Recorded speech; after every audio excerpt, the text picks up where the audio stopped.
Hello, bonjour les amis, j'espère que vous allez bien. Je vais répondre à une question, à la question d'une abonnée qui demande euh, qu'en tant que mère célibataire avec trois enfants, comment elle pourra s'en sortir, arriver aux États-Unis et tout. Donc, franchement, ma chérie, ce sera difficile pour toi, hein. Franchement, si je dis que ce sera facile, que tu pourras t'en sortir, blablabla, non, je mens. Je mens parce que moi-même, je suis venue en tant que mère célibataire avec un seul enfant, mais ce que mes yeux ont vu là, j'ai fait comme ça. Franchement, parce que ici, c'est pas comme l'Afrique. C'est pas comme en Afrique où tout le monde peut regarder tes enfants. Tu peux juste aller chez la vendeuse de riz là pour dire, pardon, les enfants n'ont qu'à rester si je reviens. Non. Ici, la même ta soeur, même père, même elle va refuser de garder ton enfant pour toi si tu vas au boulot ou bien quelque chose. Donc, si tu viens, tu ne peux compter sur personne. Franchement, tu ne peux compter sur personne. Même si tu viens et que quelqu'un t'héberge, la personne peut te regarder tes enfants peut-être pendant une semaine, juste au cas où la personne ne travaille pas. Mais si la personne travaille, tu es calé. D'accord? Mais je suis sûre qu'il y a des gens qui sont arrivés comme ça, qui ont fini par trouver un moyen pour s'en sortir. La chance que tu es célibataire, c'est que tu as la chance de pouvoir appliquer pour... Maintenant, je ne sais pas de quel pays tu viens. Si c'est les pays qui demandent les affidavits, là, c'est compliqué parce que euh, peut-être celui qui t'héberge ou bien ton sponsor peut te refuser d'appliquer pour les bénéfices. Sinon, normalement, les bénéfices ici, tu es parent célibataire, que tu dois aller travailler, tu peux appliquer pour ce qu'on appelle le child care. C'est c'est, c'est un bénéfice qui permet au gouvernement de payer pour les décès de tes enfants. Et si tu appliques pour le child care, qu'on te permet on t'approuve ça, tu peux mettre les enfants au décès et comme ça, tu peux aller chercher le boulot. Tu vois, c'est compliqué, c'est compliqué. Tu dois avoir trois enfants. Je ne connais pas l'âge des enfants, mais s'il y a une qui est un peu adulte, peut-être elle a 12 ans, 15 ans, et qu'elle peut garder les autres petits, c'est bon. Mais si c'est des tout petits enfants, like 10 ans, 12 ans, avant 14 ans ici, dans certains États, tu ne peux pas laisser ton enfant seul à la maison. Mais à partir de 14 ans, c'est bon. D'autres États acceptent 12 ans. Donc, donc, pour moi, ce que je trouve, c'est que soit tu trouves une amie quelqu'un qui a un décès à la maison, il y a des mamans africaines ou bien des Spanish qui ont des décès à la maison qui ne payent pas trop et à qui tu peux laisser ton enfant et tu vas payer. Mais au début, ça va être difficile parce que tu ne travailles pas, tu vois. Donc, dès que tu arrives, tu commences à chercher en même temps qui va garder les enfants. Commence à chercher comment appliquer pour le childcare et en même temps, tu cherches le boulot. Donc, dès que tu trouves le boulot, c'est que peut-être tu as déjà un childcare qui est approuvé ou bien quelque chose comme ça.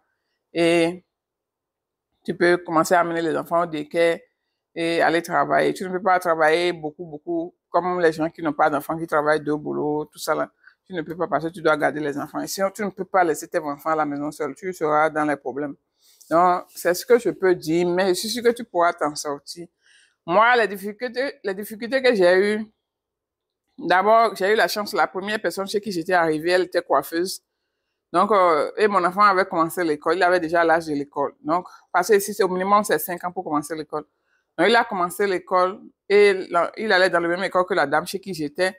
Et on allait au salon ensemble avec la dame. Après, elle va chercher son enfant ensemble. Mais à un moment donné, il fallait que je paye le ticket. Donc, j'ai commencé à payer le ticket parce que je n'avais pas fait l'application de childcare. Je ne comprenais pas, ils ne m'ont pas montré.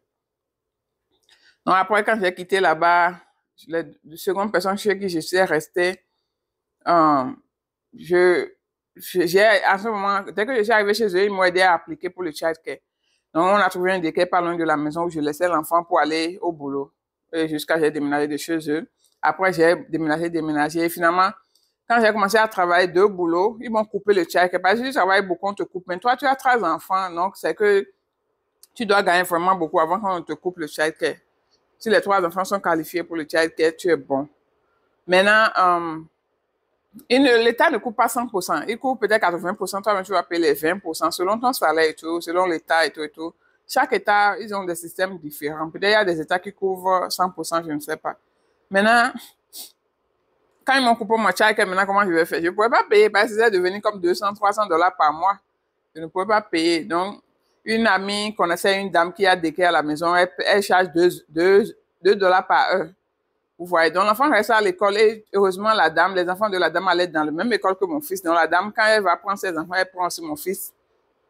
Et puis mon fils, il est tellement gentil que tout le monde l'aime. Donc, elle prend aussi mon fils, elle garde l'enfant et quand je rentre du boulot, je vais la payer cash. Ça, là, on paye cash chaque jour, bien par semaine, ça dépend.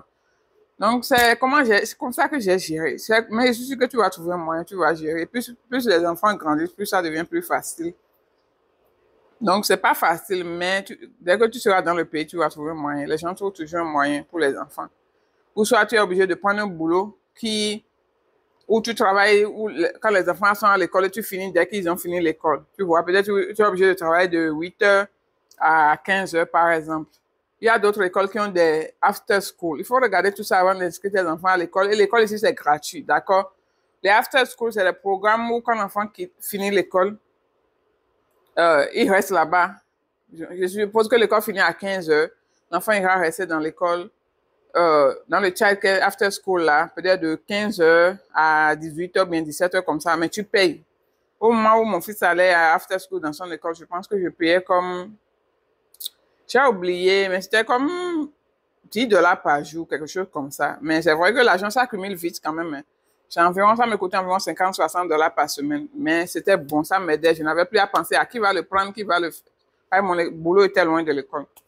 En tout cas, j'ai utilisé plusieurs moyens quand même pour gérer mon fils avec l'école et le boulot. Donc, il faut savoir que tu ne veux pas travailler comme les autres, mais tu es obligé de faire avec.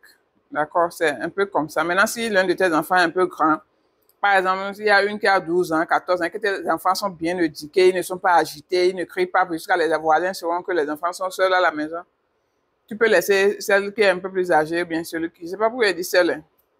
Dans ma tête, je me dis que tu as 2 filles et un garçon, je ne sais pas pourquoi.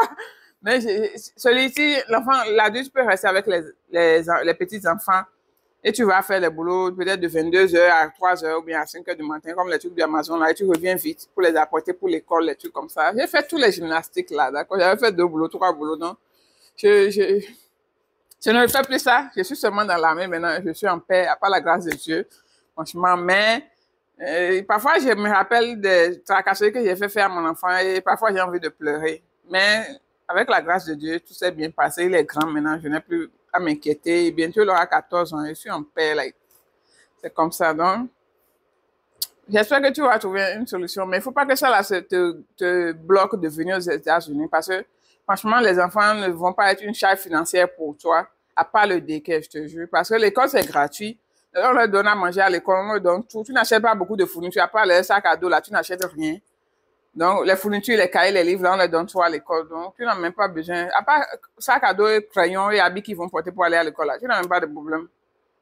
Donc, je suis sûr que tu vas trouver un moyen, d'accord? Surtout quand c'est la période de l'école, les enfants iront à l'école, toi, tu seras au boulot. Tu finis le boulot, tu viens chercher tes enfants, tu pars. Tu vas trouver un moyen avec la volonté de Dieu. Et il y a beaucoup de programmes qui aident les gens qui ont d'enfants mais qui n'ont pas de childcare. Tu vas trouver un moyen. Ça va te bouffer un peu d'argent peut-être, mais je suis sûr que tu vas t'en sortir. Donc, voilà tout ce que j'avais à dire. Si tu as d'autres questions, mais si vous avez d'autres questions, vous pouvez mettre sous cette vidéo, je vais répondre. Bisous!